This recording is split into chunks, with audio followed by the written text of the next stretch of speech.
Hi, welcome to NTV digital. China ప్రపంచంలో అత్యంత వేగంగా వృద్ధి చెందుతున్న దేశం. అది ఇది అనే తేడా లేకుండా అన్ని రంగాల్లో దూసుకుపోతుంది. అమెరికా కూడా చైనాతో పోల్చితే కొన్ని అంశాల్లో వెనుకబడి ఉంది. ఇదే స్పీడ్తో చైనా అభివృద్ధి సాధిస్తే త్వరలోనే ప్రపంచంలోనే అగ్రగామి దేశంగా మారుతుందని అంచనాలు చెబుతున్నాయి. అయితే ఈ అభివృద్ధి వెనుక చైనా ఎంతో విధ్వంసానికి కారణమవుతుంది. ప్రపంచం ఏమైపోయినా పర్లేదు, మేం బాగుంటే చాలు అన్నట్లు చైనా ఆలోచిస్తోంది. ఇది ప్రపంచానికి పెను ముప్పుగా మారనుంది.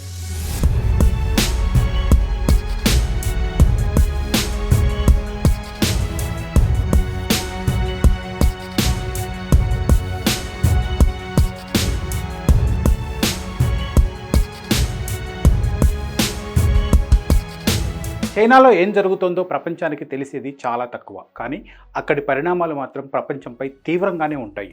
ఇందుకు అతిపెద్ద ఉదాహరణ కరోనా. ప్రపంచంపై కరోనా వైరస్ చూపించిన ప్రభావం ఎంతో మనందరం ప్రత్యక్షంగా చూసాం. చైనాలోని వుహాన్లో పుట్టిన ఈ వైరస్ దెబ్బకు ప్రపంచమంతా లాక్డౌన్లోకి వెళ్ళిపోయింది. పలు దేశాల ఆర్థిక వ్యవస్థలు కుదేలయ్యాయి. లక్షలాది మంది ఈ వైరస్ దెబ్బకు ప్రాణాలు కోల్పోయారు. ఇప్పటికీ కరోనా అనంతర వ్యాధులతో సతమతమవుతున్నారు. వీటి నుంచి ఎప్పుడు కోలుకుంటారో తెలియని పరిస్థితి. ఆరంభంలోనే చైనా జాగ్రత్తలు తీసుకుని ఉంటే ఈ వైరస్ను కట్టడి చేసి ఉండొచ్చు, కానీ చైనా ఆ పని చేయలేదు. ప్రపంచంపైకి వదిలేసింది. ఇది ఎంతటి విధ్వంసానికి కారణమైందో అందరం చూసాం, కానీ చైనాను ఏం చేయలేకపోయాం. ఇప్పుడు చైనా మరో విధ్వంసానికి కారణమవుతుంది. ఏకంగా భూభ్రమణంపైనే అది ప్రభావం చూపిస్తోంది. దీనివల్ల మున్ముందు అనేక సమస్యలను ప్రపంచం ఎదుర్కోబోతోంది. ప్రపంచంలోనే అతిపెద్ద హైడ్రో ఎలక్ట్రిక్ ప్రాజెక్ట్ చైనాలోనే ఉంది. అదే త్రీ గోర్జెస్ డ్యామ్. ఇది 22,500 మెగావాట్ల విద్యుత్ ఉత్పత్తి చేస్తుంది. యాంగ్జీ నదిపై నిర్మించిన ఈ డ్యామ్ ద్వారా వరదలను నియంత్రించాలనేది చైనా ఆలోచన. అయితే ఈ డ్యామ్ వల్ల పర్యావరణ సమస్యలు తలెత్తుతున్నాయి. దీని దెబ్బకు భూభ్రమణంలో కూడా మార్పు సంభవిస్తోంది. ఈ డ్యాంలో భారీ నీటి నిల్వ కారణంగా భూమి ఒకే చోట బరువెక్కుతుంది. దీనివల్ల భూభ్రమణం నెమ్మదిస్తోంది. సెకనుకు కొన్ని మైక్రో సెకండ్లే అయినా దీని ప్రభావం తీవ్రంగా ఉంటుందనేది పర్యావరణ శాస్త్రవేత్తల హెచ్చరిక. భౌగోళిక స్థితిలో మార్పుల వల్ల భారీ భూకంపాలు, అగ్నిపర్వత విస్ఫోటనాలు సంభవించే ప్రమాదం ఉందని హెచ్చరిస్తున్నారు. దీనివల్ల కేవలం చైనాకే కాదు, పలు ప్రపంచ దేశాలకు కూడా ఇబ్బందే.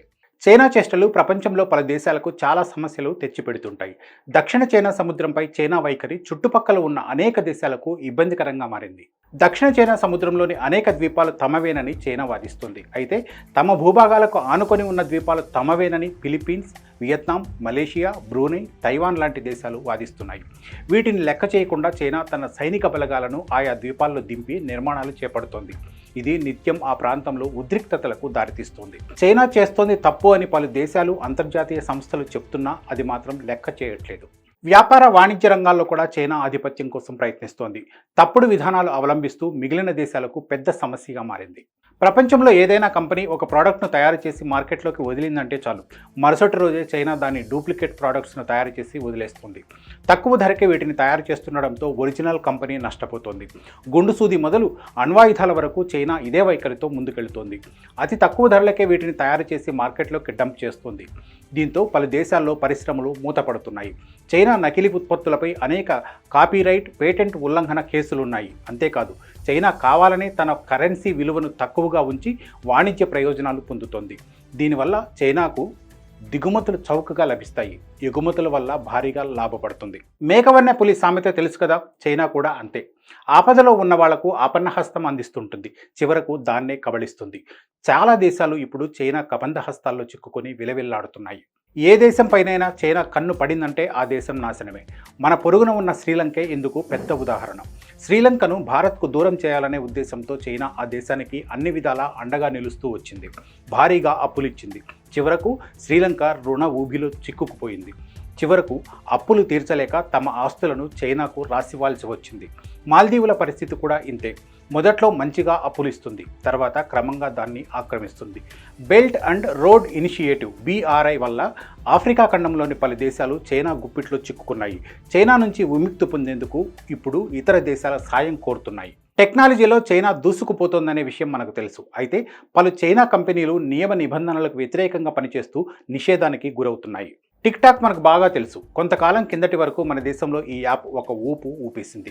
అయితే మన దేశ రహస్య సమాచారాన్ని ఈ యాప్ ద్వారా చైనా పొందుతోందనే ఆరోపణలు వచ్చాయి. దీంతో ప్రభుత్వం దీన్ని నిషేధించింది. మన దేశమే కాదు, పలు ప్రపంచ దేశాలు చైనాకు చెందిన అనేక యాప్లు కంపెనీలను ఇవే ఆరోపణలతో మూసేశాయి. కొన్ని దేశాలైతే తమ దేశ టెలికమ్యూనికేషన్ నెట్వర్క్స్ నుంచి చైనా కంపెనీలను తొలగించాయి. ఇలా దొంగచాటుగా వివిధ మార్గాల ద్వారా ఇతర దేశాల రహస్య సమాచారాన్ని చైనా సేకరిస్తోందనే ఆరోపణలు కోకొల్లలు. చైనా నియంతృత్వ పోకడలు కూడా అనేక సమస్యలకు కారణమవుతున్నాయి. తప్పుడు విధానాలతో పెత్తనం చెలాయించేందుకు ప్రయత్నిస్తోంది చైనా. దీనివల్ల చైనాతో పోటీ పడలేక చిన్న దేశాలు కుదేలవుతున్నాయి. ఎలక్ట్రానిక్ చిప్ తయారీలో తమదైన ముద్ర వేసిన తైవాన్ తమదేనంటోంది చైనా. తైవాన్ స్వతంత్రతను అంగీకరించకుండా ఆ దేశంపై బల ప్రదర్శన చేస్తోంది. తైవాన్కు అమెరికా అండగా నిలుస్తోంది. దీంతో ఆసియా పసిఫిక్ ప్రాంతంలో నిత్యం ఉద్రిక్తతలకు చైనా కారణమవుతుంది. టిబెట్ పరిస్థితి కూడా ఇంతే. టిబెట్ను అసలు ప్రత్యేక దేశంగా కానీ ప్రాంతంగా కానీ గుర్తించేందుకు చైనా అస్సలు ఒప్పుకోవట్లేదు. అయితే టిబెటన్లు మాత్రం చైనా పెత్తనాన్ని అసలు అంగీకరించట్లేదు. అయినా చైనా మాత్రం ఆ ప్రాంతంలో సైనిక బలగాలను మోహరించి తమ గుప్పిట్లో పెట్టుకుంది. ఇక భారత్తో సరిహద్దు సమస్యల గురించి చెప్పాల్సిన పనే లేదు. అరుణాచల్ ప్రదేశ్ మొదలు కాశ్మీర్ వరకు అడుగడుగునా చైనా ఆటంకాలు కలిగిస్తోంది. ఇతర దేశాలపైనే కాదు, తమ దేశంలోని ఉయిగర్ ముస్లిం మైనారిటీలను చైనా కఠినంగా అణిచివేస్తుంది. మానవ హక్కుల ఉల్లంఘనలకు పాల్పడుతోంది. ప్రపంచానికంతటికీ చైనా తన ఉత్పత్తులను చీప్గా ఎగుమతి చేస్తుంది. ఇలాంటి ఉత్పత్తులతో ఆ దేశం భారీగా లాభపడుతోంది. కానీ ఆ కంపెనీల నుంచి వస్తున్న కాలుష్యం మాత్రం ప్రపంచానికి పెనుముప్పుగా మారుతుంది. చైనా పరిశ్రమలు అధిక స్థాయిలో కర్బన ఉద్గారాలను ఉత్పత్తి చేస్తున్నాయి.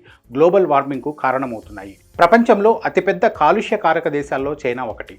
చైనా విచ్చలవిడిగా కాలుష్యాన్ని వెదజల్లుతోందని, ఆ దేశంపై చర్యలు తీసుకోవాలని అంతర్జాతీయ పర్యావరణ సంస్థలు కోరుతున్నా అది పట్టించుకోవట్లేదు. మిగిలిన దేశాలు కూడా చైనాను ఏమీ చేయలేని పరిస్థితిలో ఉన్నాయి. ఇలా అనేక అంశాల్లో చైనా ప్రపంచంపై పగబట్టింది. ఆ దేశ నియంతృత్వ పోకడలు ప్రపంచానికి పెను సవాల్గా మారుతున్నాయి. అయితే ఆర్థిక, వ్యాపార, శాస్త్ర, సాంకేతిక రంగాల్లో చైనా అగ్రగామిగా ఉంటుంది. పలు దేశాలు ఆ దేశంపై ఆధారపడుతున్నాయి. అందుకే ఆ దేశం జోలికి వెళ్లేందుకు ఎవరూ సాహసించట్లేదు. ఒకవేళ వెళ్ళినా చైనా వినిపించుకోవట్లేదు. ఎవరు ఏమైపోతే నాకేం అన్నట్లు వ్యవహరిస్తుంది. చైనాకు ముకుతాడు వేయకపోతే మున్ముందు ప్రపంచం మరిన్ని సమస్యల్లో చిక్కుకోవడం ఖాయం. ఇలాంటి ఆసక్తికర కథనాల కోసం ఎన్టీవీని సబ్స్క్రైబ్ చేసుకోండి. Thank you. మెడికవర్ తో మీ మాతృత్వ కలలను సాకారం చేసుకోండి. ఇప్పుడు IOI పై 50%, IVF పై 20,000 తగ్గింపు మరియు పొందండి ఉచిత కన్సల్టేషన్ తో పాటు ఫ్రీ అల్ట్రాసౌండ్ స్కానింగ్.